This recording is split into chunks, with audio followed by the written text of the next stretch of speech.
We're here.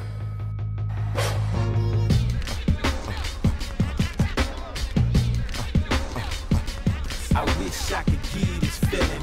I wish I could get this feeling. On the corner.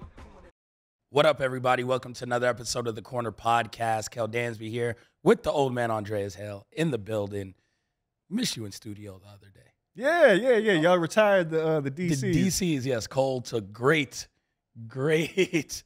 satisfaction in sending the DCs out to pasture. So the DCs are gone permanently. I have to go buy more kicks in a couple of weeks or so. Congratulations. Yeah. You know, I got to get a rotation up now that the DCs are gone.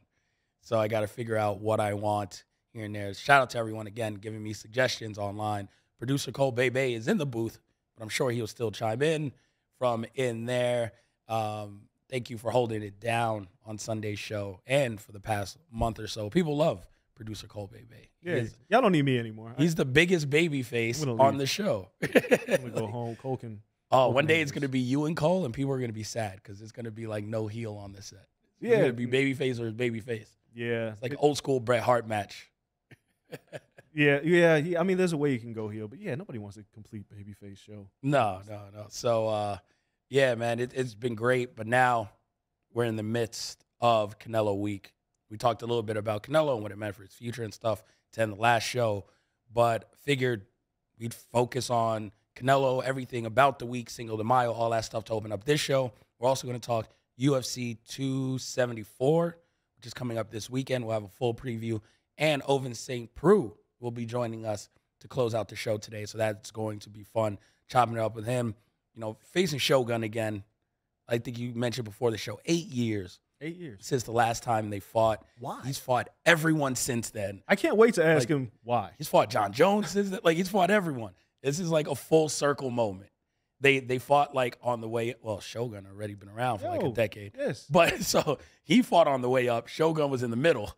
And then now they're kind of fighting at the end to close the circle. So it's going to be interesting to pick his brain about that matchup. Before we dive into Canelo, the fight itself, give our predictions because I didn't give it on the last show. Cinco de Mayo week. And it's always great. Mexican fans are already out here. Grand arrivals yesterday. Canelo fans full force. Poor Bivol. There's no one here to see him. He's a man alone. So it's just all Canelo this weekend. And it got me thinking, Dre, I've been to your crib. I've been there for many a theme party. To this day, one of my favorites was the Mexican food theme party. Everyone brought Mexican food. It might have been like around Cinco de Mayo a couple of years ago. It was. Great party. People are coming into Vegas for this fight. Good amount of people. People were just here last weekend. People will be back. We have so many things going on in Vegas. AEW week coming up. Plenty of people hitting us up on Twitter saying they're going to be in town. This is our chance to shine. What is your go-to Mexican food spot in Vegas? Go-to Mexican food spot. That people need to know about. Because, again, if any of you guys are in town, Dre's brunch recommendations, on point. I finally just tried Bacchanal at, what is that, Caesars? The buffet? Oh, the Bacchanal buffet? Yeah. That was incredible. Told you. That was legit. I don't even eat seafood. And they had like the whole seafood spread and all, but the carving station, everything else, next level. Another good Dre recommendation on best buffet in town. Yeah. Let's see, Mexican food. If you want some good gourmet, you went there. We just went there after the pandemic. We all went there. El Dorado Cantina in Tivoli Village. Yes, that was good. Banging enchiladas. They got mole enchiladas that are off the hook. The elote is always great. But that's like my go-to spot right now. It depends on the palate, right? Like some days you want just trash like Roberto's and you just pull up and get you a quesadilla or some carne asada fries and you call it a day and your stomach hurts tomorrow. Please, if you are an adult and you're slightly inebriated, please be an adult and do not get fries. Keep it traditional. Get the carne asada nachos and let's rock out. Fries are for like preteens. Nah, man, and like carne college asada. kids. I tear up some carne asada fries in a heartbeat. Nah, you need the nachos, so you have to dig in there with the fingers, no fork. No, I want the fork. And your fingers smell like sour cream for like 8 hours after. No, that sounds juvenile. It's delightful. I like my carne asada fries, but Roberto's, you get your good quesadilla. You know, it might not have a great health grade on the outside. The dirtier, the better quality of food. But yeah, it's good. It's good drunk food. I Right? ate Roberto's in North Las Vegas. Shout out to everyone over there. And like, you were playing with fire. what?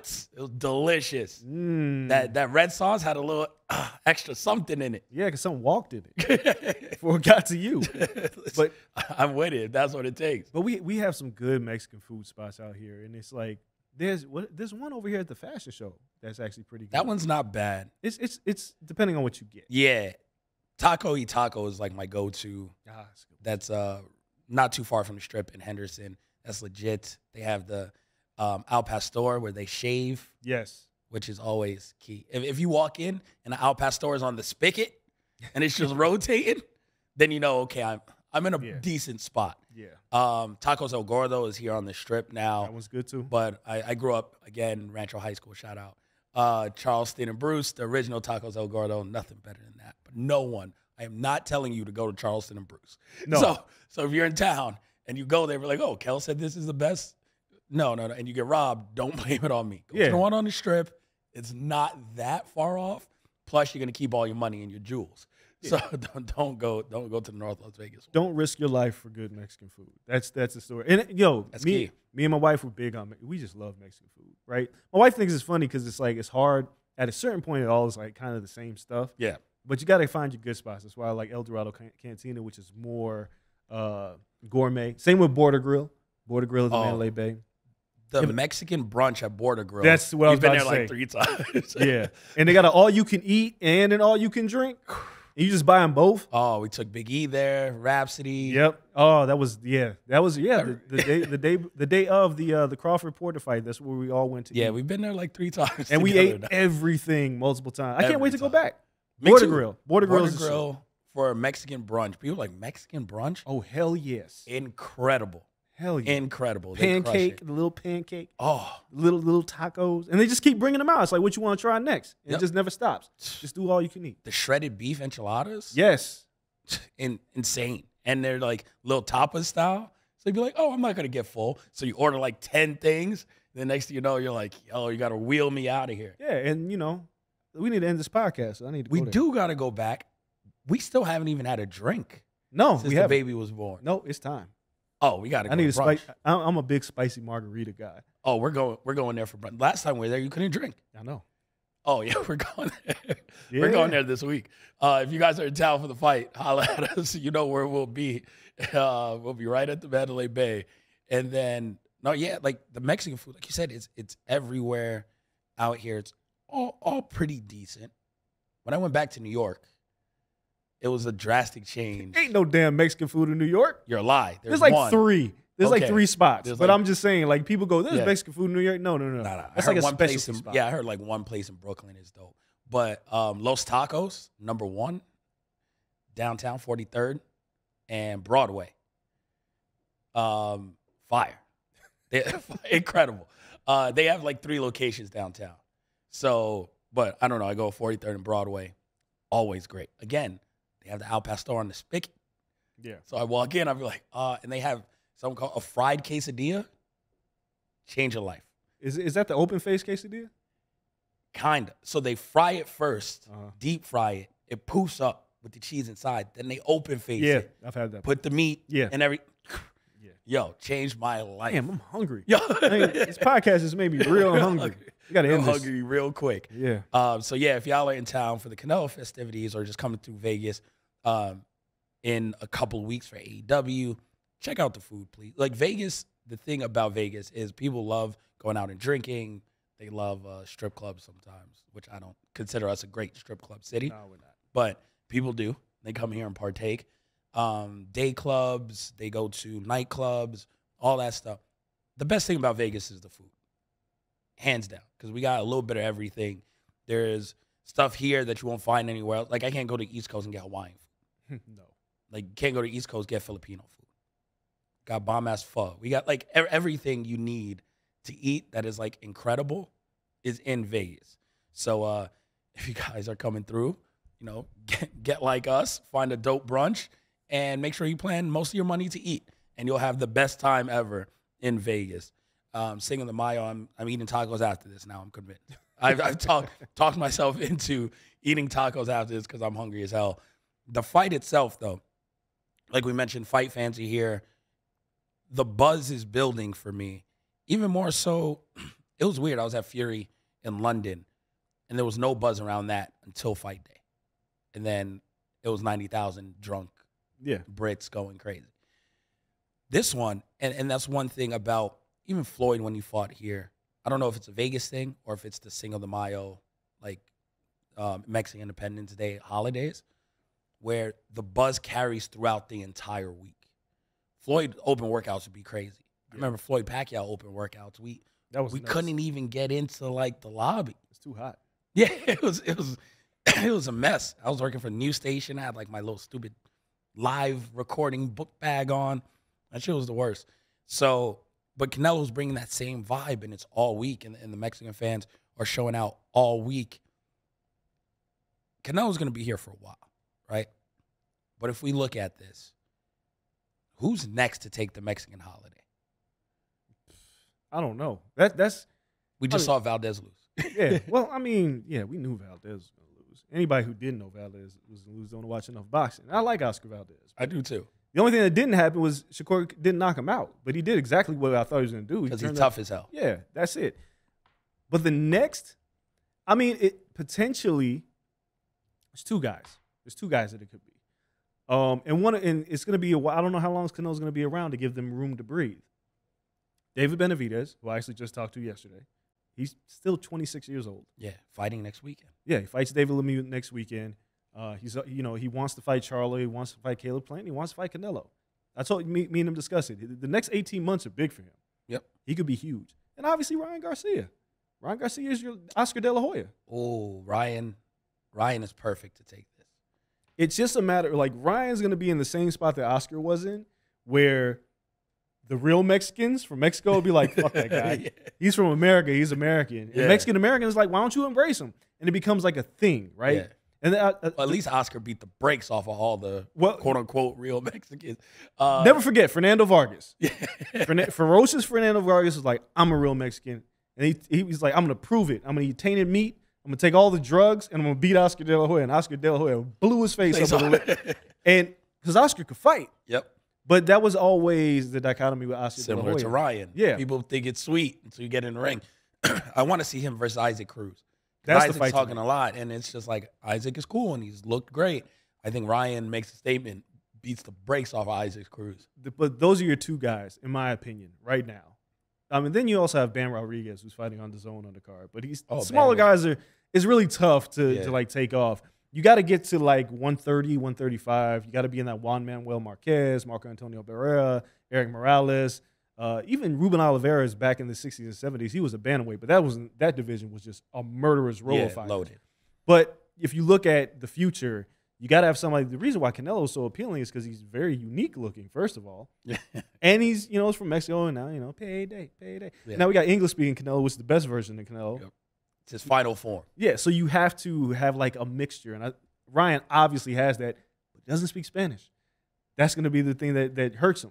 It's so weird. For years, we're like, Canelo doesn't speak English. That's going to hurt. He starts speaking English, the guy's to move. Now, Ryan is like, he doesn't speak Spanish. Like, Spanish is fairly easy to pick up. Like, if you need, like, crude Spanish. Well, that's Ryan's going to need it because they're going to criticize. Like, if he tries to fight on Cinco de Mayo, this is going to be a problem with some people because they're going to be like, hey, you're not a real Mexican. You got to beat some other Mexican champions. That makes you a heel. To solidify That's yourself what on the Floyd holiday. did. Yeah. Floyd was like, yo, who's your Mexican? I'm coming to beat his ass on Cinco de Mayo. I was like, damn, Floyd. And they took the holiday. Damn sure. He hijacked the holiday. Listen, he didn't just take Cinco de Mayo. He was like, you know what? I'll take Mexican Independence Day too. And I was like, yo, biggest heel in the business. But that's how he did it. Out of spite. Just give me that day. Just a hateful human being. But he made it work. But that's what you got to do. Either you be the babyface or the heel. And he chose to be the heel, and that's what worked for him. So the future, Ryan Garcia, David Benavidez are the two guys I'm looking at right now. I don't know if there's anybody else coming down. The Vargas kids are fighting next week on the Triller undercard. All three of them. Emiliano Vargas is a real deal. Yeah, so it'll be youngest one. We'll see how they all progress. But right now, those are only two names that I see as the potential to carry Cinco de Mayo. But it seems like Canelo's going to be here for a while. Is there anyone else that like rocks with holidays? I guess like Yeah, Puerto Rican Day parade fights. And, Oh, we do. you know, And I Berlanga's think, fighting. yeah, Berlanga's fighting. I think Xander takes that. Yeah, Like, Xander after- that should be Xander's to take off. 'Cause Yeah, for the when next Miguel 10 Cotto did it, Oh, next 10 years, that's Xander's. Tito Trinidad, like they made it Yep. a thing. I don't know if I don't know. He's not. Berlanga has the star power to like bring people out, go to the parade, lead the float. For doing now. Fat Joe, blah. But like for Xander. now, in a year or two, It'll be all Xander. yeah, that's it. And So everyone will flock. Every Puerto Rican in the U.S. and from the island will flock to New York. So we have Mexican and Mexican Independence Day. Yeah, We have Puerto Rican Day. we got the black holidays. No, we don't. Yeah, I was about to get to that. de facto. We have every day is White People Day. Sure. So you ain't Yeah. got to make a day. No. You have St. Patrick's Day for the Irish fighters. Yep. But yeah, we need to have like a Juneteenth fight or something. Well, the Charlos have been doing the Juneteenth fight. Nah, so they nah. co-opted Juneteenth. For You the have Charlos. you have to fully embrace what it is. Like Cinco de Mayo is fully embraced. I mean, Puerto they're Rican from Day. Texas, right? Like that. If someone's going to do Juneteenth, it should be Texas. Nah, why? Like they're Texas fighters. Yeah, so I'm just saying you need to, like I'm saying, Cinco de Mayo's in Vegas, right? But they've made it a festival, Yeah, right? we got the same St. Patrick's Day is like a festival. in New York. Yeah. Juneteenth is not like No. somebody needs to carry that and say, look, this is our day. We're fighting for our freedom. We're beating we're gonna beat up white people. I don't know. Everybody. Yeah, Yeah. we're just beating up everybody. Everybody catch these hands. Yeah, but black people do not have a day that we fight. We just fight any day. No, like that's You not remember true. when I asked Deontay Wilder we about Black have- History Month, I got in trouble. Yeah, I mean, technically, if you are black, you could fight in February and then fight in Juneteenth and then be rolling, right? Yeah, Those you could be your should. Two things.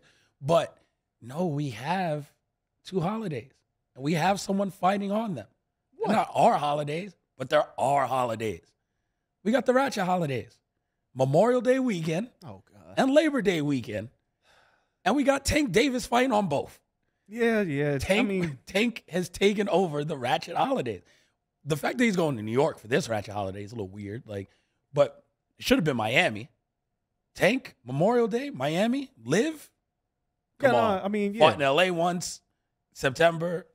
It's kind of like saying NBA All-Star Weekend's a holiday. Like we should have a fight during NBA All-Star Weekend. Tank Davis would do it. He would. He was like, we're taking all. where the Negroes going to be at this weekend? Oh, All-Star Weekend, I'm there. That's NBA it. All-Star Weekend. That's it. Yeah, I just like to see us fight. You know, Malcolm X Day fight, something like that. Right? Right. We don't have a Martin Luther King Day fight because then people would be like, he was for peace, so why are you kicking ass? I would again. I'm problematic right now, but I would love like an Atlanta fighter to come up and have like a FightNik fight weekend every year. Man, you gonna get me Boy. too'd on this damn show. Not No. like old school, like just bring back like the vibes of the weekend. The vibes were problematic. The Can you vibes call were it me too. FightNik? Is there FightNik? You're doing a lot. Can we like put like a weekend together? I'm spitballing here. You know I'm who trying do to find this? us a holiday. You know what network would do this? Triller. Oh, Triller. What? Triller would be What? like, FightNik, What? and we'll do a concert? Headlined by 2 Live Crew? Well, yeah, what's Luke What? Campbell doing these days? What's Uncle Luke doing right now? So you'll fight, and then you get G-strings and butt cheeks. Oh, me so horny, ring walk. Winner. Yeah. He's so horny, ring walk. Yeah, wrapping it to the ring. We got to be Oh, careful man. because at a certain point, my wife is like, you're not going to that. Like, you need to stay home. That is where we draw the line. All the It's wives gone are too like, far. nope. The me so horny fight. Mm-mm. No. You need to stay. You're a father of 2. You stay home. Oh my God. Me so horny. Yo, you stay home. that is a Triller production. Adrian Broner? Oh man. Tell me he wouldn't headline that. There'd be a fight. There'd be a fight, and then there would be like an adult film festival the same weekend. It'd be like, yo, I just pictured Pinky sitting ringside, and I lost my mind. see you later this evening. Riding the pole at 3 a.m. at King of Diamonds. Oh my God. Yo, someone tell Malaya I'm on fire. She should work tonight. Oh my Shout out to lord. Drake. we're getting all the legends out, baby. All the legends. Hey, where's the camera? where's- Give me this camera. Give me this camera.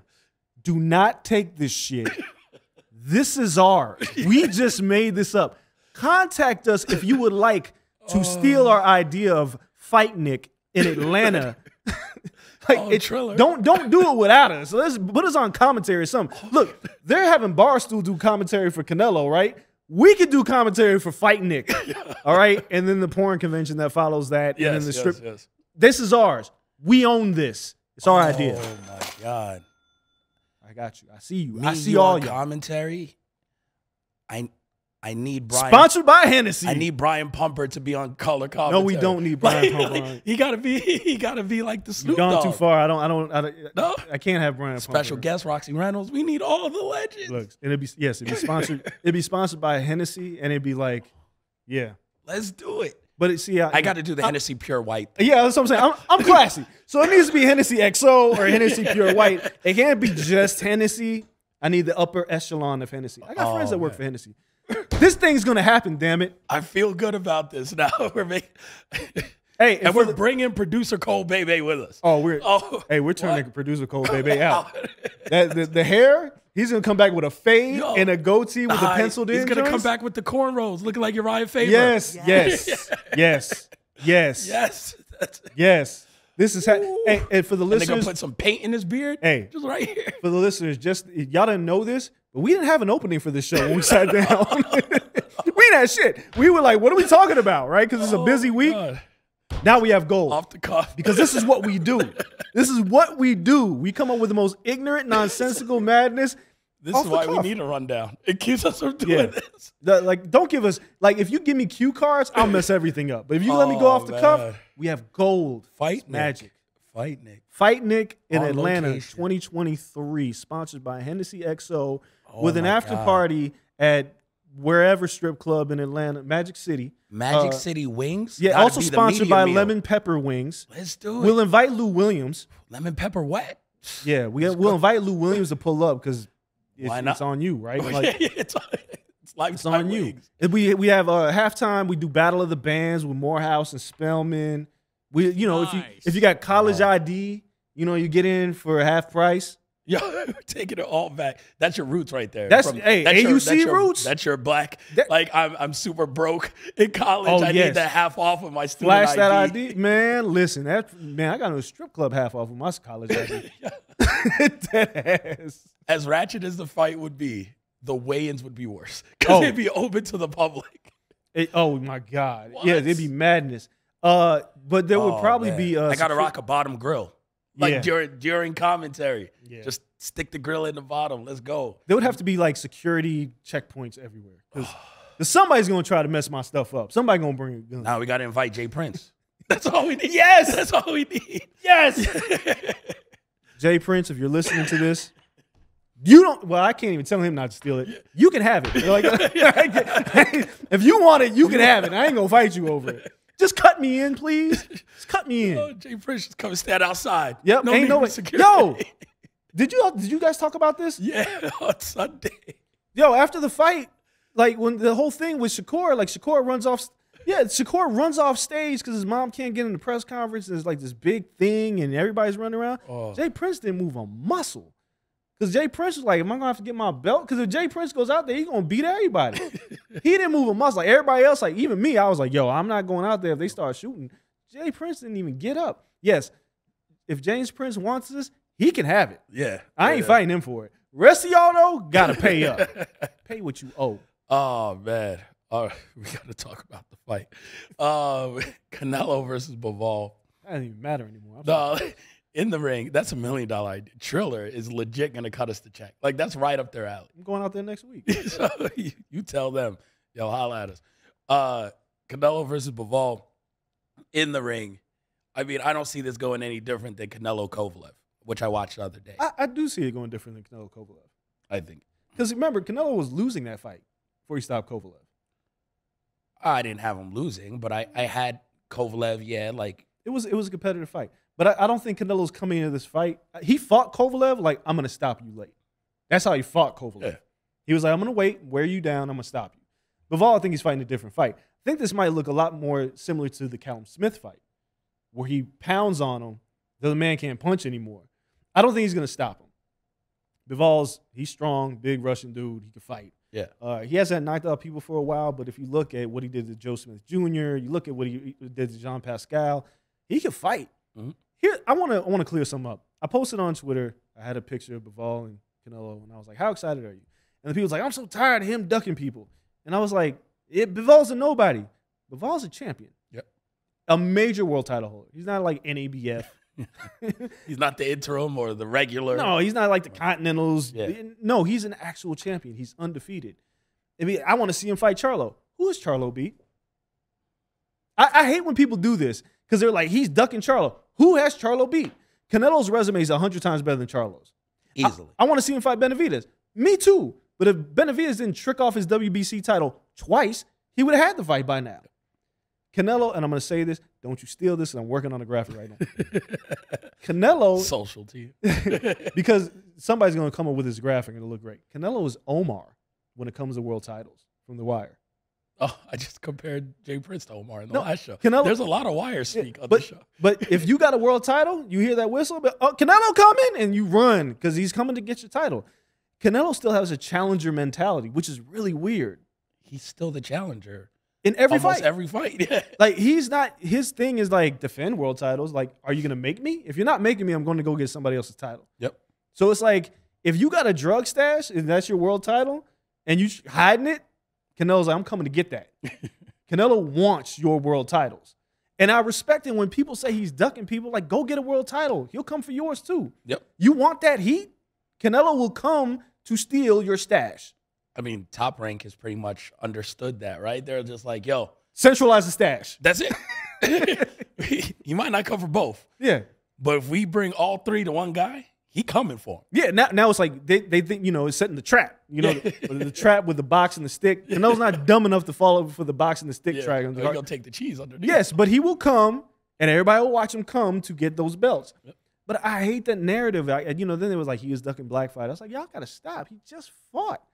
He just fought Daniel Jacobs not too long ago. 3 years ago today. And people were like, who is Daniel Jacobs? He had only lost one fight at the time. He had watched, rinse, and repeat Peter Quillen and a bunch of other people. He was legitimate. Yep. Canelo fighting Bivol. And the other thing I just realized, Canelo's like always 4 to 5 inches shorter than all of his opponents. Every time. He's so small. He looks like Tyson going against the heavyweights back in the day. So I don't see this fight going like Cole. I don't think he'll stop Bivol, but I think as the rounds go on, he'll just put on a clinic. And he likes to entertain. And he knows the Golovkin fight's coming up next. Yeah. So it's going to be Canelo by decision, pretty one-sided. But I think Bivol might give him a little trouble because Canelo have to figure out, how do I get around that jab? Yep. Bivol's got a great jab. But after that, it's all Canelo. Nothing to worry about. Nope. Yeah, I think, again, I think he stops him late. Just because, like, I've seen Bivol get touched. It's not like Joe Smith Jr. had a ton of power. No. Pascal didn't have a ton of power. But in those fights, like, I've seen him cut up a little bit. I've seen him touch because to land that jab, as good as he is, it's not like he circles around and defensively throws the jab. He's still kind of coming forward. Right. And it's a jab to set up other punches, but the other punches just aren't power punches, really. But he lands a credible amount for his size. So he's going to stand and trade. And I just think outside of Triple G, no one's proven that if you're not on your bike, then if you stand anywhere remotely next to Canelo and throw your hands at him, you're going to get stopped. If you decide, like Calvin Smith, to be like, yo, I can't use my arm, I'm not even going to stand and trade. I'm going to shell up and chill and walk around. But Billy Joe Saunders opened up a little bit, 8 uppercuts for it. It was a wrap. Got wrecked. I mean, Caleb Plant at a point stopped throwing, and he was still a wrap.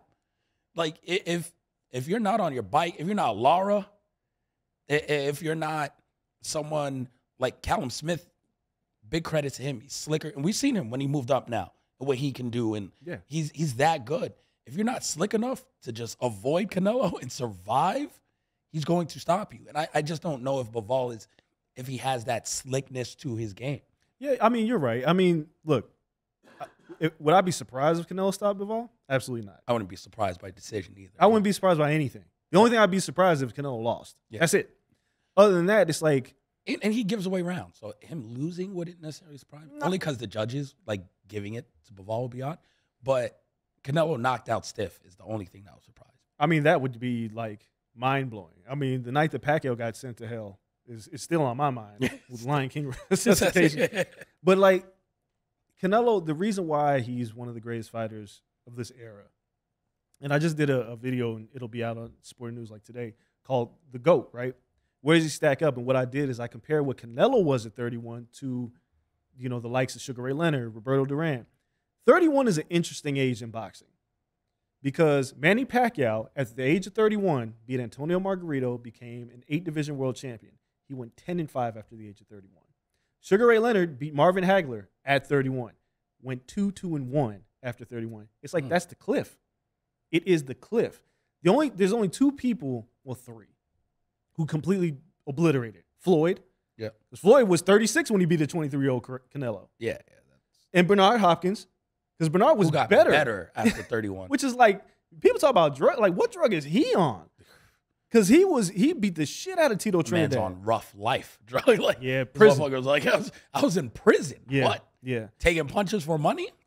And easy. The other person that really defied it was Muhammad Ali. Muhammad Ali was fantastic. They took his best years away, but that was between 26 and 29. When he got out, he fought George Foreman, the Frazier trilogy, Kenny Norton. But 31 is like the cliff. The common trend between those 3 guys you just mentioned is that they all had rather significant breaks in their fighting career. Floyd, year and a half, twice. Yeah. Floyd went a year and a half. So that's 3 years total. Hopkins, we've mentioned. Yes. Hopkins had a significant break. Ali had a significant break between those. So you may be at the age of 31, but you weren't fighting 4 times a year in your 20s. Right. Canelo has the mileage of a 31-year-old. That's what I'm saying. That's the cliff. That's the so it's those other guys, you're like, oh, they can still be good after that. It's like, yeah, but they didn't have the miles on them. I would argue Triple G has been pretty good after 31. I mean, we're going to really find out, right, with Triple G, right? Yeah. Like, he beat Murata, but it's like, it's a little bit different with Gennady because it's like he was a killer before, but he didn't really blossom until he was past 30. Like, I'm talking about guys who were excellent in their 20s, and they were talking about them being all-time greats.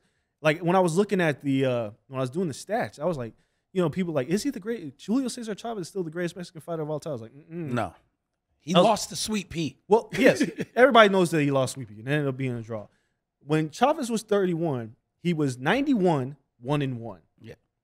He had a draw against Pernell Whitaker, and he lost to Frankie Randall. Mm-hmm.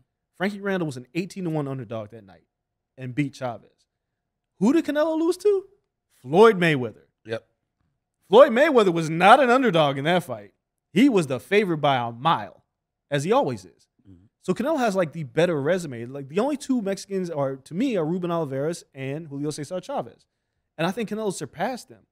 It's just a matter of what Marquez not in your conversation? No. As the greatest? I mean, a lot of people put Marquez. I think Marquez is the greatest counterpunching Mexican I've ever seen in my life. The man had timing down to a science. Yeah. But Marquez lost to Tim Bradley. He's lost fights, right? Yep. Marquez, Marco Antonio Barrera, Eric Morales, they fall in that same boat. Okay. Right? I think the epitome has always been Chavez because the fact is, like we just saw this past week, as soon as Chavez walks into a building, he's the biggest star. Yeah.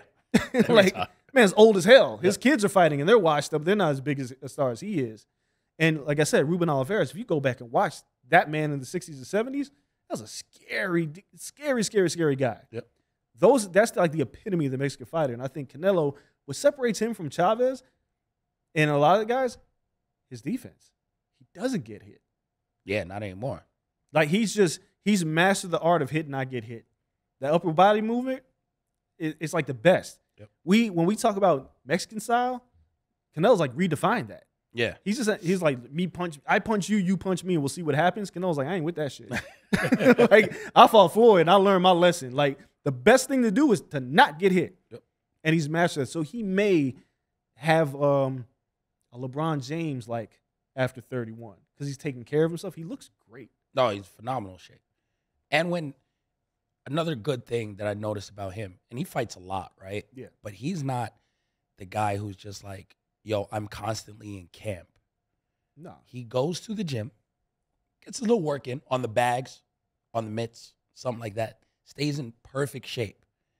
But he's not sparring outside of camp. Like, he golfs. Yeah. He relaxes. He chills with the fam. Like, that balance on your body is what carries you when you're older too. Yep. Like DC mentioned that in MMA. And he was just like, you have to know how to train smarter when you get older.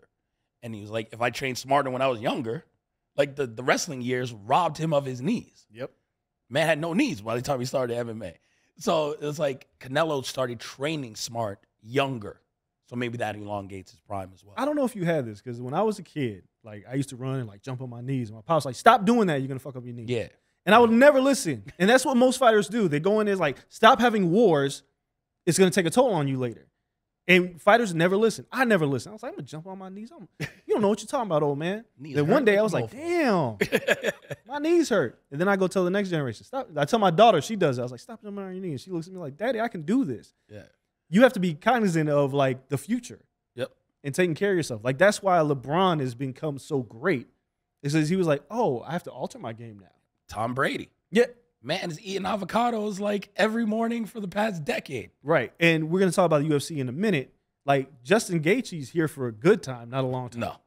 With that fighting And style. he understands it. He knows it. And he's like, if I can recognize it, I'm fine. Yeah. But there's a lot of fighters who go out there and bang and be like, just let me bang, bro. And then when they hit 30, they just fall off a cliff because like they can't take the punches anymore. I'm very interested to see Max Holloway in his 30s. Yeah. You got like defense has got His defense, 20s has been a good time. But, Yeah. woo.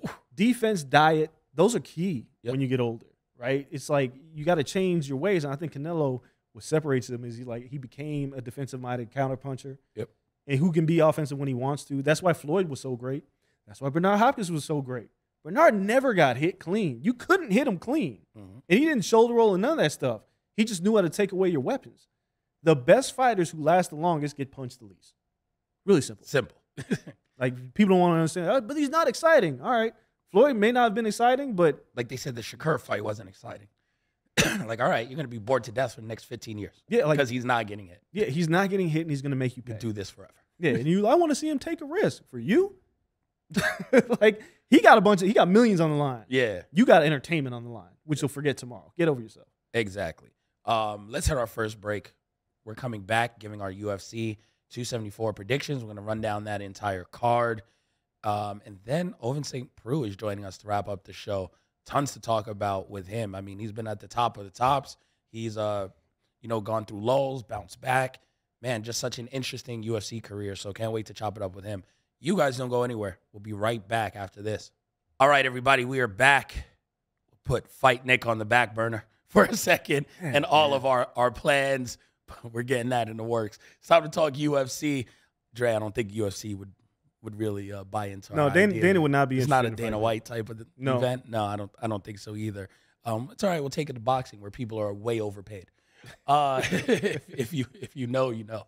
So time to talk UFC 274. Good fight card. I think I like it a little bit better than 273. This is a great fight card. Yeah. So great. The bar is very high. No, but I mean, look, man.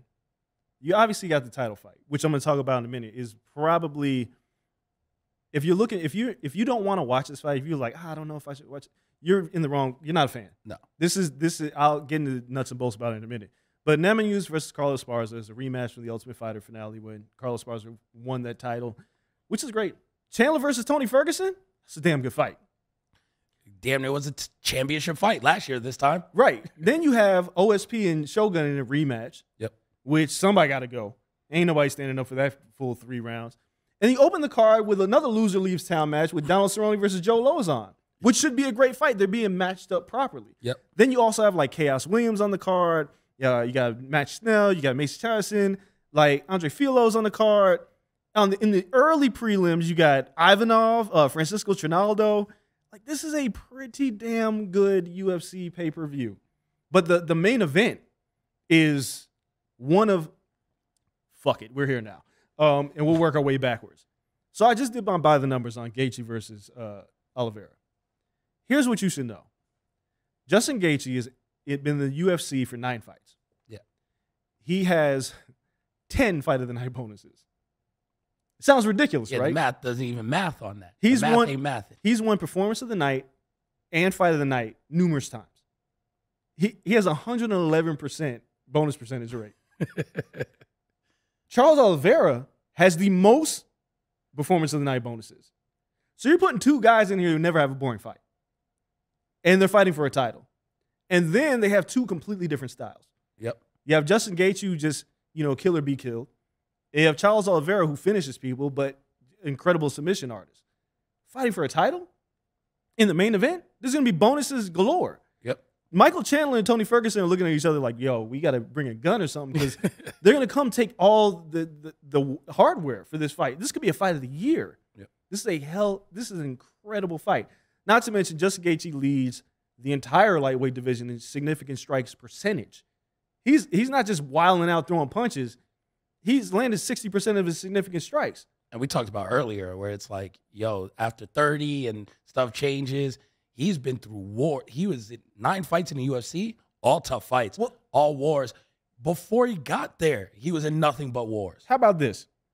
Justin Gaethje has heard the judges' scorecards 3 times in his career. 3.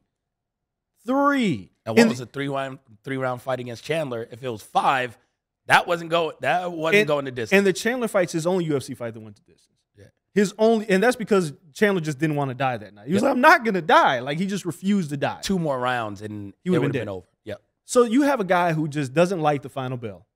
And Oliveira's the same way. UFC record holder in submissions and finishes. How is this not gonna be a good fight? If this fight bores you, this is bored. No way possible. I quit MMA. We're not covering it anymore. If this fight sucks, I'm done. Gaethje's allergic to horrible fights. No, so those is leg Oliveira. kicks, those punches. Oliveira versus Chandler. Yep. Oliveira versus Poirier. Oliveira versus everybody. The guy doesn't have boring fights. This is going to be ridiculous. This is the best fight of the weekend. I'm going to be at Canelo Bivol, but that other screen, I'm going to be watching this fight real close. Right in Arizona. Yeah. So let's go through our predictions for this All right. fight real quick. Oh, one thing before we do predictions, did you see the post where they have the background? And I was going to tell you they that. have Kamaev and Nate Diaz? Yeah. Are they trying to kill Nate Diaz so they can leave him alone? I love that fight. Like if you got to go, this pro wrestling 101. Yeah, they're like, hey, we're tired of you talking about money and fights. Yep. We're going to give you both, and then you'll die. That's it. And then you can leave us alone. Yep. We're giving you a fight that's horrible for your style matchup. And a guy who's going to maul you, and you're going to make him a bigger star on your way. Yeah, out. like put him over. Yep. Nobody told Nate Diaz this, though. Nobody told Nate Diaz you're putting over Hamzat Chimaev. Even though I would love, listen, I don't want Hamzat to lose. But maybe at the end of a round, Oh, no. Nate throws up the triangle, double birds. Yeah, people go nuts. And that'd be the highlight of the fight. Like the Leon Edwards fight, Leon Edwards beat Nate Diaz's ass the entire fight. Nate Diaz lands one punch. That's the highlight. That's it. Lands the punch, points at him. No follow-up. Yeah. If that fight is true for Independence Day weekend, that's going to be a pretty big deal. But I feel like Nate Diaz. O'Malley. Yeah, O'Malley's on the card. Hey, he's finally getting if this board is true, O'Malley versus Pedro Munoz is an excellent fight. Great fight. And Cheeto Vera just beat the piss out of Rob Font. Yep. So I know that fight's down the line. It looks like they're figuring out the Independence Day because obviously Connor's not ready. John Jones and Stipe's not happening for that Independence Day weekend. Well, you go further down on that leaked board.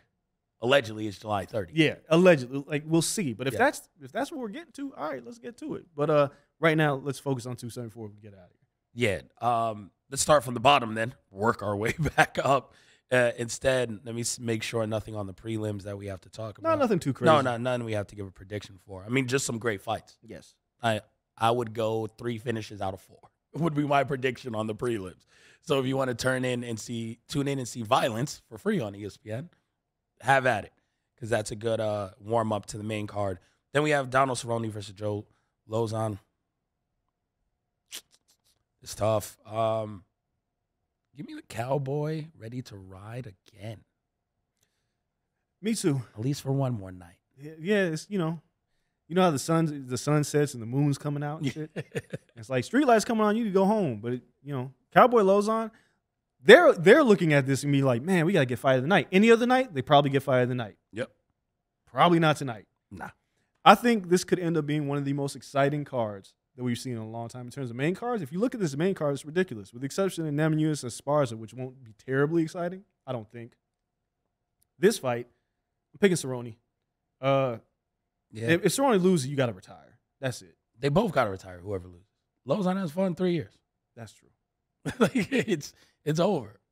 Loser. It's the loser leaves town match. Like literally leaves the sport. Yeah. Not Bellator, not PFL. You out of here. Go home. Yeah. Be a family man. They like you lose, and they should call security to make sure you like get your shit out of your locker and put it in. They gonna put it in the trash bag like WWE. Yeah. They Mickey James your ass. Yeah. You gotta go. Like we're not giving you the option to come back. It's over. Is it? Yeah. So I'm picking Cerrone. And then I'm taking Cerrone 2 by finish. I don't think this goes the distance. No. Either way. Then we have light heavyweight. We're going to speak to Ovince Saint Preux here in like 20 minutes. Did you just mix up Ovince Saint Preux with Jay Prince? Oh my God. Ovince Saint Preux. That's a hell of a fighter. Yeah, thank you. OSP, we're going to speak to him in a couple of minutes. And then we have Shogun, who on the other side of things. I'm taking Saint Preux for the win via Von Flue choke. Like let's get weird. I think he's gonna knock him out again. I mean, getting Shogun to the ground to even put him in the choke is very difficult because Shogun's coming to throw hands. Yeah, we have 20 years of examples of Shogun showing up to throw hands. If I asked Shogun's actually been really good lately. Though. Yes, I'm gonna ask you this question: if I told you that Shogun, who is 3 years younger than Daniel Cormier, would you believe me? No. Yes. Was this man fighting at 12? Like, he's been fighting most of my adult life. No. Shogun he just turned 40. Just turned 40 in November. This man's been fighting like my entire adult life. 2 years younger than Glover? Yeah, he came out kicking out the champion. Yeah, like he's younger than DC. This division is just incredible. If there's any division in MMA where you can fight forever, it's 205. Yeah, he's younger than Glover. Younger than Glover. Younger than the champion. He's like, I still got 3 years, baby. This son of a bitch fought in Pride. Ain't nobody fighting in Pride in the UFC anymore. Pride never die. Yeah, like Rampage ain't out here running these streets. Ricardo Arona ain't out here running these streets. But Shogun, still here. Straight. Vanderlei Silva, done. Head kicking people. Oh, man, if they brought soccer kicks back. Yo, look, if you listen to this podcast and like it just kind of got you into MMA and you never watched the Pride card, get a free, just sign up for the UFC Fight Pass and just watch Pride for a weekend. Yeah. It'll change your perspective on violence in MMA because Shogun kicked people to hell. Oh, my God. Vanderlei Silva was a murderer. That's why when people talk about Fedor not being the greatest heavyweight, and I'm like, did you watch Pride? Did you watch the people that Fedor fought? Did you watch the people that Shogun fought? Pride was Vanderlei Silva looked like the dude off of Hitman. He's a murderer. Like, I was just like, oh, this guy's not real. The stare down, the hand shit. Or he looked like Baraka from like a Mortal mix. Kombat. Yeah. Jason Statham and Baraka had a baby, which is wrong. And they be Vanderlei the axe murderer. The man's name is the axe murderer. For good reason. Yeah, if you call me and be like, hey, Andreas, I got to fight for you. They're like, who am I fighting? And they didn't say his name. He's like, you're fighting the axe murderer. I'm like, fuck you.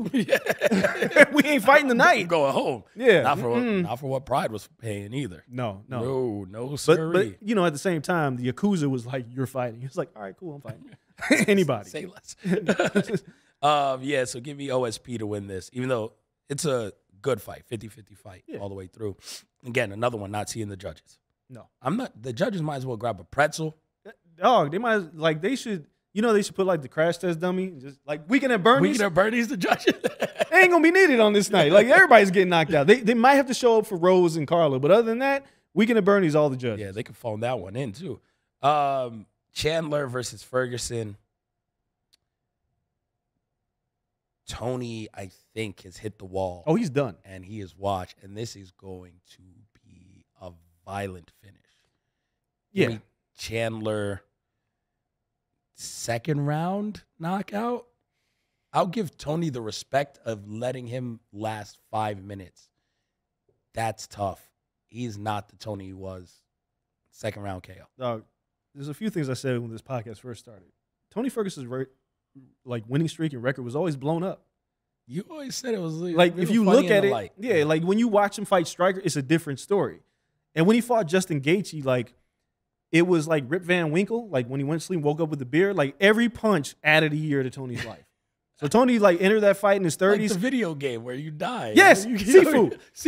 Tony Ferguson was in Sifu and died and is at the final boss at his age 77 years.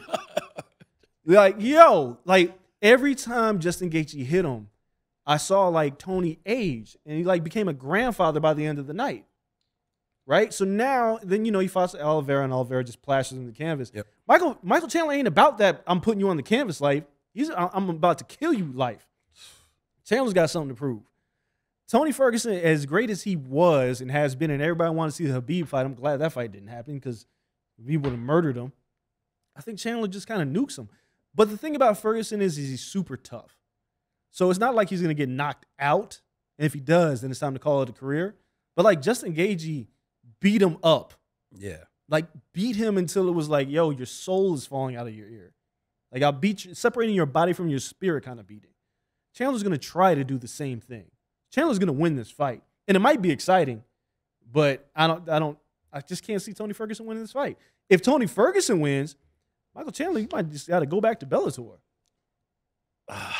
Yeah, that's tough. It is tough. I mean, he could beat other top 10 guys. He could, but they're feeding you to the lions. Yeah. They wasted no time with Chandler. There was no tune-up fights. No. And then we have co-main event, Rose Namajunas versus Carla Esparza. This is a whole different fight than the two people who met, was it 6 years ago now? Yeah, that's when the inaugural. Yes, and Carla just put Rose on her the back ground. Yeah, for the whole wrestled fight. her. Ain't the same Rose. No. 5 rounds. Rose is getting out of here in 3. It's possible. Carla's gotten a lot better in terms of her striking. She's a little bit more competent with her striking. She's more confident, which worries me. Well, She's yeah. going to try to stand up more. Before she knew her striking was trash, she put her on the dirt, and that was it. Yeah. Now she's going to try to stand up. Boy. Well, yeah, if she has an inkling to think, well, maybe Rose will, look, Rose knocked out Joanna. Yeah. You don't want that smoke. At all. Like, you get coming that Cookie Monster, you look for the take. You shoot for a double leg before they say fight. You shoot for a double leg during the Bruce Buffer intros. I would put her on her back. I would love for Rose to come out and just go full Jorge Masvidal, flying knee to open it. Yeah. Just stiff. This is the only fight that has the potential to go the distance in my mind. Yeah, me too. And I'm still picking a knockout. Yeah, and if Rose puts her in the dirt, I mean, that's what I'm picking. I'm sorry, Carla. You worked your way back into a title fight. There's no denying that. Yeah. You did everything you were supposed to do. And I know she knows she's fighting a different fighter. Yep. But the problem is that Carla hasn't evolved enough to be a completely evolved Rose Namajunas. Nope. So, yeah. Rose by stoppage. Rose is like 23 when she lost that first fight. I'm going to pick Rose in 4th round, and then I'm going to pick Pat Barry to jump on the cage, and he'll be the star of the show. Then main event, Charles Oliveira, Justin Gaethje, champion Charles Oliveira. For the record, on this show, I think I looked at it the other day. I've picked Charles Oliveira to lose the last 6 times. Last 6 times. I'm making it 7. You're picking him to lose. Picking him to lose. I'm not picking against Justin Gaethje. And I know Justin Gaethje can lose. I've seen him lose. I've seen Oliveira become a machine. Talking about someone who started super young. Yeah. Took his lumps at 23, 24, 25. It clicked. Rolling. Hasn't lost since. Nope. So, I mean, the guy is incredible. But it's Justin Gaethje. I've always wanted to see Justin Gaethje be a champion in the UFC.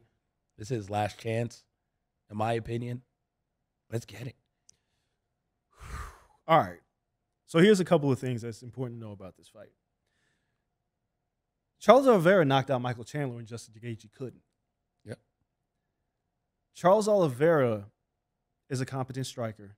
He's more well-rounded than Justin Gaethje. Justin Gaethje just doesn't care, right? Like, whatever you're doing, he's coming to do whatever he wants. Justin Gaethje's been knocked out by Eddie Alvarez, Dustin Poirier, who Charles Oliveira also beat. Yep. And now he's coming in for a title fight. The hard part about this fight is when Gaethje got submitted by Khabib, it's because Khabib has phenomenal takedowns. Charles Oliveira doesn't have great takedowns. He will slither his way around you, find an appendage, try to rip it apart, try to choke you.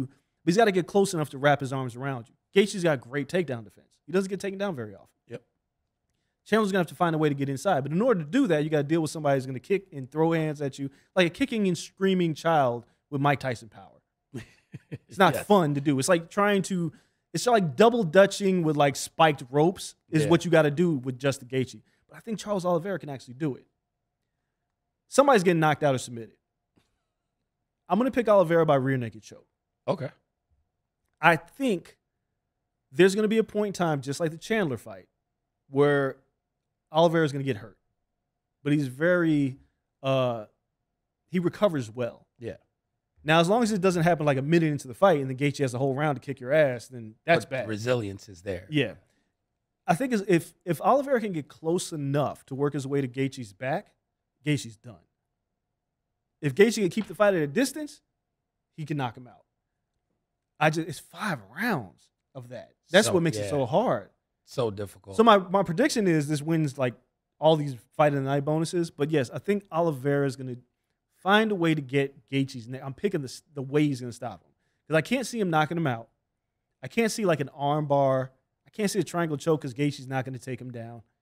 I see either a guillotine or a rear naked choke. And I'm going to go rear naked because I feel like Oliveira can do just enough to get to the fence, work his way around the back at some point in the fight, and Gaethje won't be able to shake him and he'll get choked out. And he won't tap. He's going to go to sleep. No, he's because it's Justin Gaethje. He'd rather die. He's nuts. He'd rather die. He's nuts. Like the man, like He'd rather die than tap. Habib was like, I'm going to kill you. And Gaethje's like, just kill me then. He was like, listen, bro, I'm not.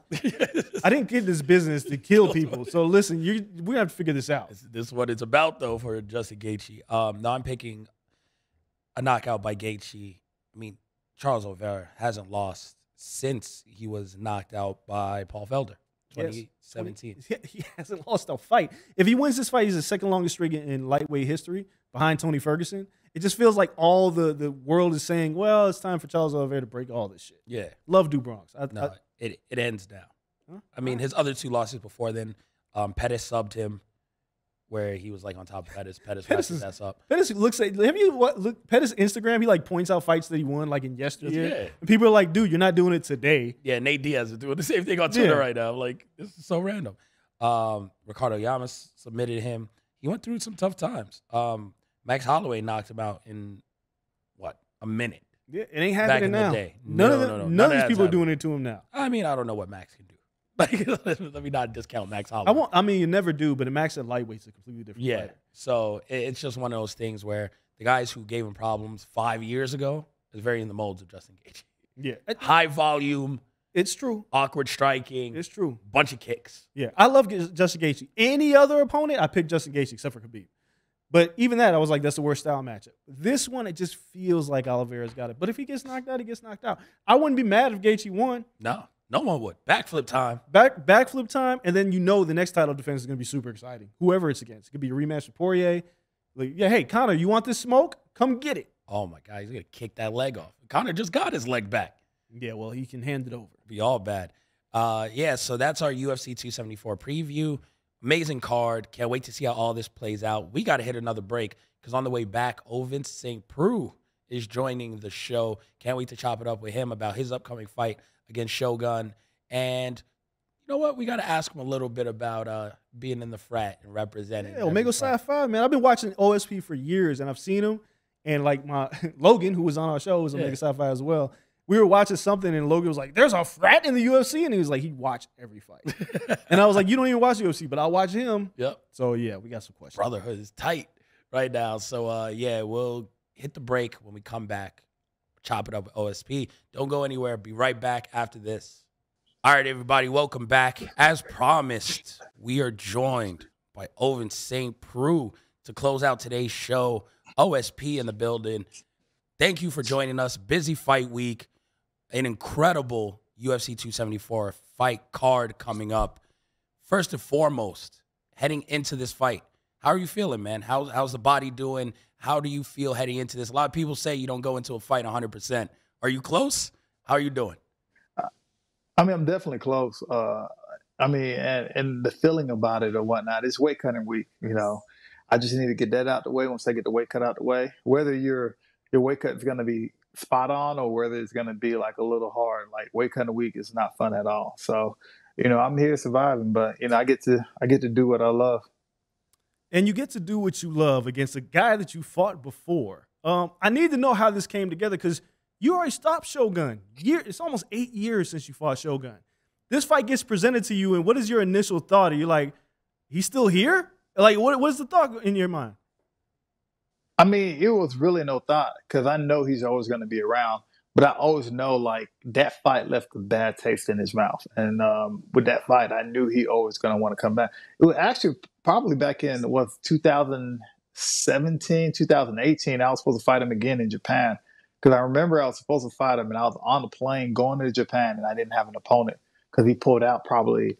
Actually, I found out he pulled out when I was at the airport going to Japan. Wow. So I mean, it is what it is. I mean, I left a bad taste in his mouth, I think, and he want to actually redeem himself because, out of everybody he fought throughout his career, whether it being in, prior to UFC or, all the organization that he fought in, I'm pretty much the one that did him really, really, really, really, really bad.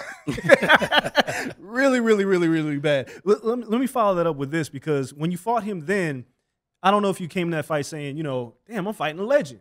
Now it's been years past, and you're like the seasoned veteran. You're not the new guy on the block anymore. You are a guy that, like you said, left a bad taste in his mouth. But how do you look at Shogun going to this rematch? Is he just an opponent again?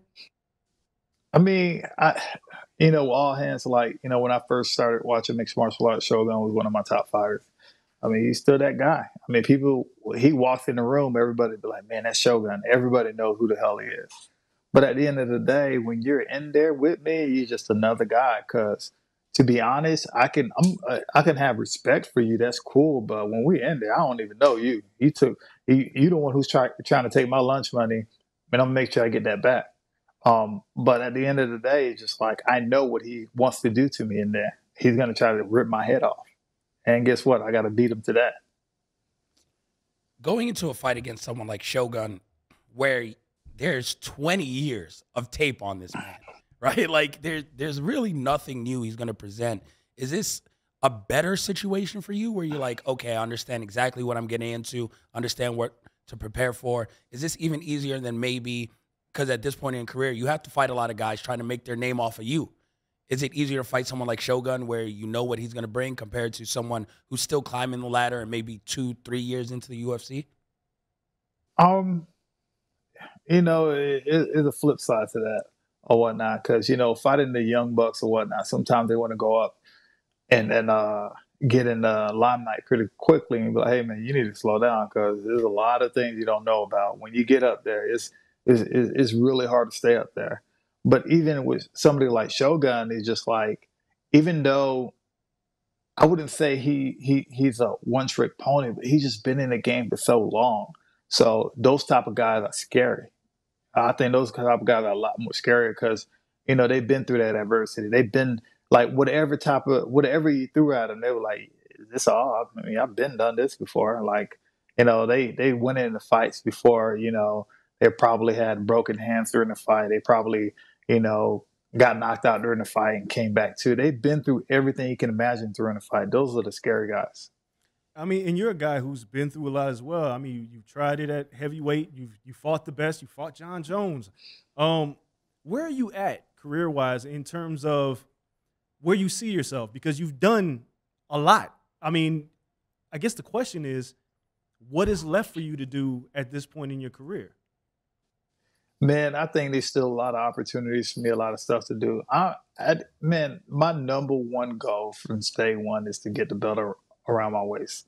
That's my number one goal from day one. It's still my goal to this day. But with saying that, like, even with me throughout my career, doing everything I need to do or whatnot, like, when it comes to like records and doing certain stuff within the 205 division and whatnot, I never kept track of that.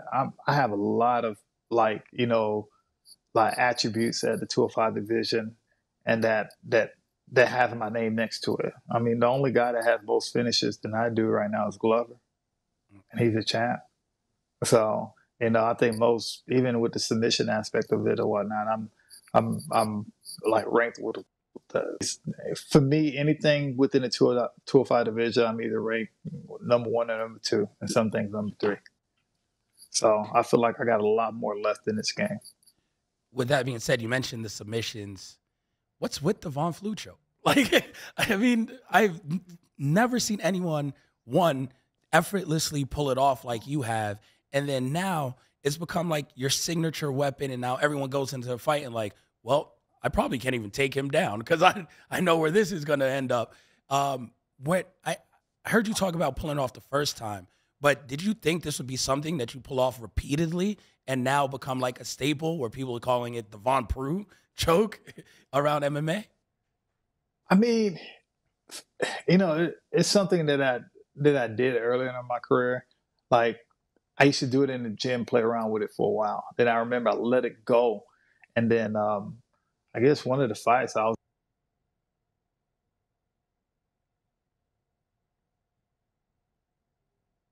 I think we lost audio. I think. Okay, go ahead. Sorry, we lost your audio for a second. Keep going. Oh, my fault. No, you're I'll good. call it like the kind of like the sucker choke or whatnot. Because literally, there's been times where I'll grab somebody's arm and just wrap it around my head, and they'll fall for it too. And, mixed martial arts people so used to being in positions or whatnot. I know where my favorite position is, and that's one of my favorite positions. People be trying to pull their head out. I don't pull my head out. I stick it in, and it'll be like, oh, okay, I can get a tighter bite on that. And I'm like, well, I can get a tighter bite on your arm too. So, it works out perfectly for me just because, it's something I've been doing since day one. One of the first kind of, I guess, submissions, one of the first kind of submissions my trainer introduced me to where like, they were like, oh, people will be like, oh, I just pull my arm out. I'm like, yeah, it's not that easy. It's definitely not that easy. You've done a lot with that. I want to shift gears real quick because I don't know how many people talk about this with you, but you're frat. You're a mega sci-fi. You have bros that watch you fight. I want to talk about this because we still live in this world where a lot of African Americans are still learning about MMA. But how much do you feel like you've brought new fans to the sport? Because you've had like one of my friends is a mega sci-fi, went to Morehouse, and when you fight, he's tuning in. He may not watch MMA at all, but when you fight, he was like, I gotta represent for my bro. Like, how important is that for you to bring it to another audience? No, it's very important. It's like kind of one of my staples and whatnot. It's kind of one of the things how I got introduced into mixed martial arts was because of one of my frat brothers. But it's crazy because like no matter where I go, like a lot of if I see him around or whatnot, they'd be like, "Hey," and they'll see me and they'd be like, "Oh, are you the Qs?" And I'm like, "All right, yeah." And we'll start talking, and they're like, "Man, you look so familiar, man." And then after, "Oh, you the fighting bros," and I'm like, "All right, cool." So they know who you are. So, because with my friend, we tend to have fun, but we're a little rambunctious and whatnot. But they definitely when I fight, they definitely come out and support. That's dope. Yeah, man, it's become one of the things again that people recognize you for off rip, and I know a lot of casual fans who don't understand one like fraternity culture and all that stuff, but they see your fight, and the thing that jumps off the page is the branding. And the brand, right? Yeah. Like, and people don't understand that and kind of like the meaning behind that and all that. Do you get a lot of people like commenting on that? Like, yo, that had to have hurt, or how do you do that? Is that something where people like that you find yourself kind of having to educate people, especially in MMA, about like the culture behind that? Oh yeah, definitely. There've been plenty of times where I've definitely had to educate people about like my brands. Like if I'm after a fight, when I'm throwing up the hooks or whatnot, I've always had to educate people about that. And they never realize that too. But also too, like with me, they're like, well, there's guys that play football. I don't see them do that. And I'm like, you see them do it. They just have helmets on. All you see them throwing up the hooks. But other than that, we do it all the time. I was like, Shaq is known for doing it. Jordan be doing it. Like, you see people do it all the time. You just don't put two and two together because you just happen to see my full face. Here's a random question, because if you're in a fight and they just randomly played Atomic Dog in the middle of the fight, what's about to happen?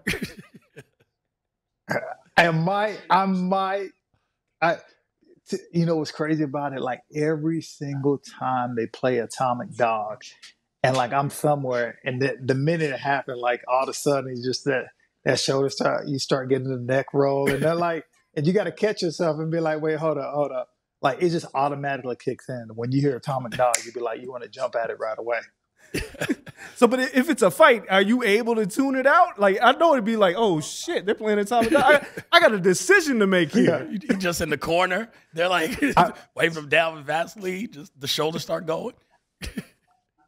No, I'll be probably able to tune it out, but like I'll look at it and I'll be like, oh, okay. It'll probably end up if they do it in the middle of a fight, I'll probably be like, have a little bit of swag to me then. Like, I know somebody's in there, but I'll probably end up having a little more swag to me. I love it. Nah, man, we appreciate you taking the time out to come and speak with us during a fight week, during a tough weight cut. So we really appreciate your time. Promise me one thing. Listen, people have been going on runs in MMA. You reel off 5 straight wins, you get your title fight. We need the full band. We need every, like, the band walking you out, the big entrance. We need Atomic Dog. We need you strolling down the entrance. We need all that for a heavyweight championship fight. But look, I'm doing the same exact thing Dion was doing in Jackson State, all with the Affleck commercials and everything.